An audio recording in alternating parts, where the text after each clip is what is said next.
Elhamdülillah, thumma elhamdülillah. Elhamdülillahi nahmaduhu ve nesta'inuhu ve nestağfiruh. Ve na'udhu billahi min şururi enfusina ve min seyyiati a'malina. Men yehdihillahu fela mudille leh ve men yudlil fela hadiye leh. Neşhedü en la ilahe illallah vahdehu la şerike leh.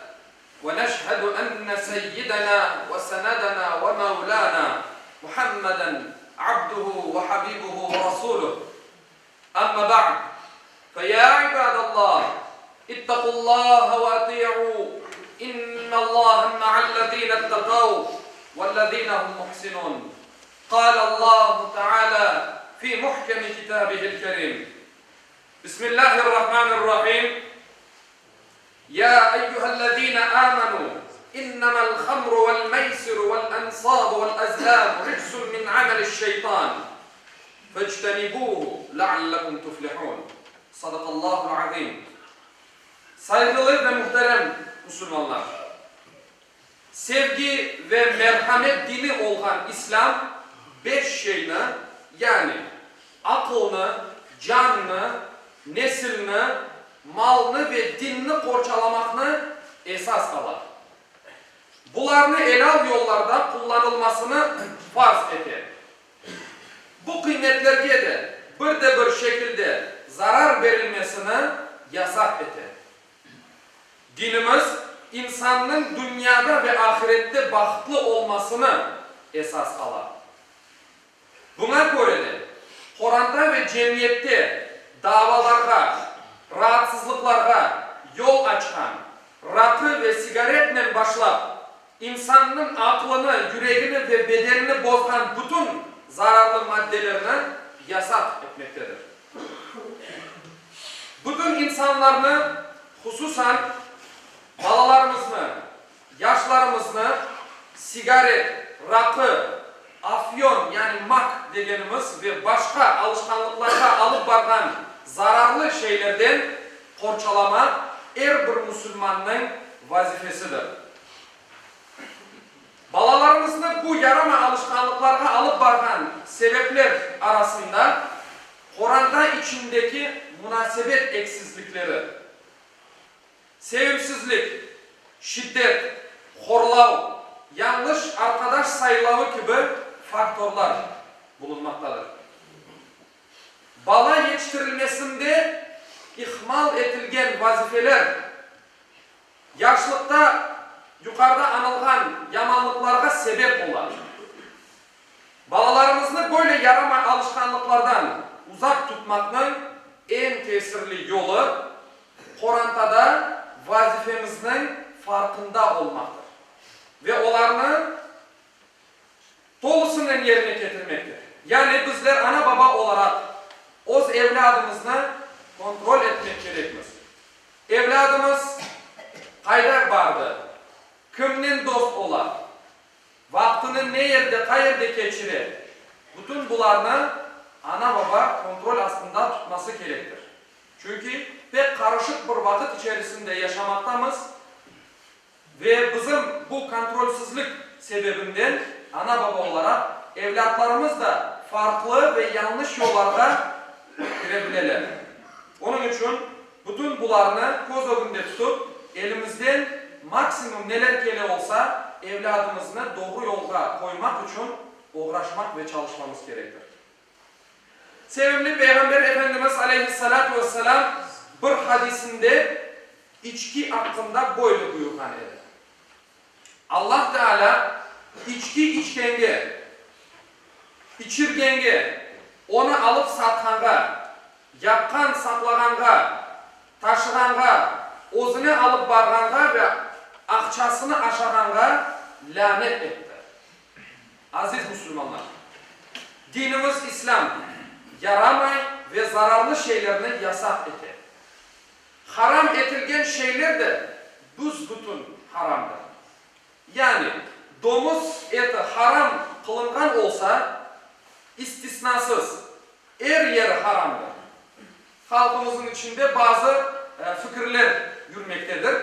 İşte bilmem nasıl günde domuzun bir parçası ele ola eken. Bunlar hurafelerdir.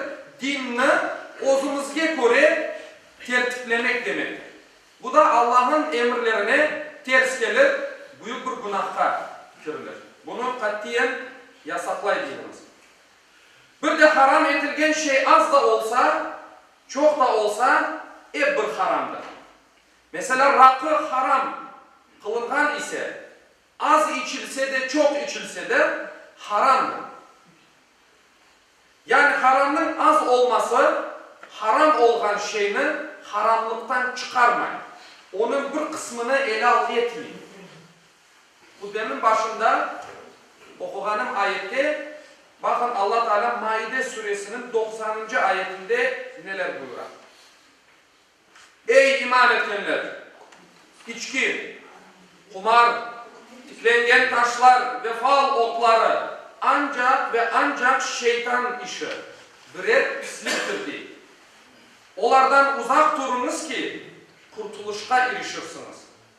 Öyleyse muhterem Müslümanlar, bizim kurtuluşa erişmenin yolu da Allah tarafından bizlerge yollanılgan buyruklarını yerine getirmekle olur. Onun için bizler evvela özümüz bir büyükler olarak, ana baba olarak bu buyruklarını yerine getirmeye tırışayıp, dinimizde en güzel bir şekilde yaşamaya tırışayıp ki, bizden son gelecek olan nesiller de bunu korup, İnşallah Allah'ın buyruklarını onlar da yerine getirirler. Bu da bizim için bir sadaka-i cariye olur. Ölümden sonra bizim amel defterimizin kapanmamasına bir sebep olur. Ve inşallah bizim kurtuluşumuzga topyekun sebep olur inşallah. Allah Teala kendine layık olan kullarından cümlemizine eylesin. Ela inne ahsanel kelam ve ablagan nizam. Kelamullahil melikil azizil allam. كما قال الله تبارك وتعالى في الكلام وإذا قرئ القرآن فاستمعوا له وأنصتوا لعلكم ترحمون أعوذ بالله من الشيطان الرجيم بسم الله الرحمن الرحيم إن الدين عند الله الإسلام صدق الله العظيم.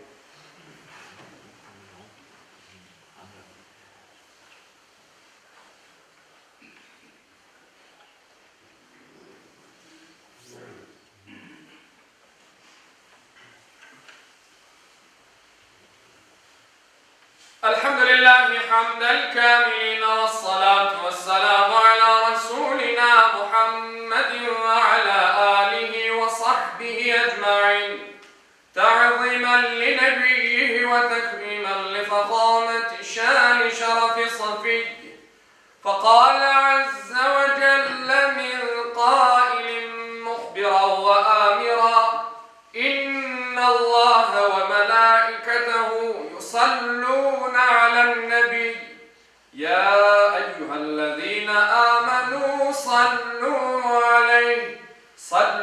عليه وسلموا تسليما اللهم صل على محمد وعلى آل محمد كما صليت على إبراهيم وعلى آل إبراهيم إنك حميد مجيد اللهم بارك على محمد وعلى آل محمد كما باركت على إبراهيم وعلى آل إبراهيم إنك حميد مجيد اللهم وارض عن الأربعة الخلفاء سيدنا أبي بكر وعمر وعثمان وعلي ذوي الصدق والوفاء وعن الأنصار والمهاجرين والتابعين إلى يوم الجزاء وعن كافة المؤمنين والمؤمنات والمسلمين والمسلمات الأحياء منهم والأموات بفضلك ورحمتك إنك سميع قريب مجيب الدعوات برحمتك. عباد الله إن الله يأمر بالعدل والإحسان وإيتاء ذي القربى وينهى عن الفحشاء والمنكر والبغي يعظكم لعلكم تذكرون ولذكر الله أكبر والله يعلم ما تصنعون. Okuganım ayette Yüce Allah şu şekilde buyuruyor. Şüphesiz ki Allah adaletni, yaxşılık yapmakni ve soy sopma yardım etmekni emreder. Edepsizlik, fenalık, bozgunculuk, isyan etip zulümni işlemekni de yasaklar. Düşünüp uymanız için sizlerge nasihat eder. Cumanız hayırlı ve mübarek olsun.